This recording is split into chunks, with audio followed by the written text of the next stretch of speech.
Hello friends, ఇదొచ్చేసి అక్కడ అన్నప్రసాదంలో ఏమేమి వంటలు చేశారో చూపిస్తాను, చూసేయండి. గుత్తి వంకాయ curry, rice, white rice, sambar, vegetable biryani, papad, పప్పు, గోబీ 65, క్యాలీఫ్లవర్ 65 అప్పటిదప్పుడు వేడివేడి చేస్తుందనమాట.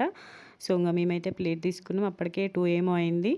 ఇంకా జిలేబీ, పాపడ్, గోబీ 65, వెజిటబుల్ బిర్యానీ వేయించుకున్నాం. సండే అనమాట ఆ రోజు, అందుకే ఫుల్ మంది వచ్చినారు.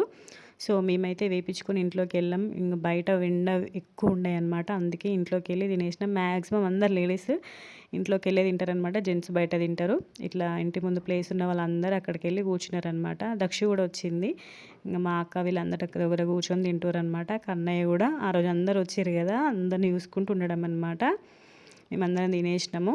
ఇక్కడ చూడండి కన్నయ్య ఎట్లా చూస్తున్నాడో. మంచి జరిగింది ఈసారి అన్నప్రసాదం మాత్రం. ఇంకా వీడియోస్ రాబోతున్నాయి, మన ఛానల్ సబ్స్క్రైబ్ చేసుకోండి.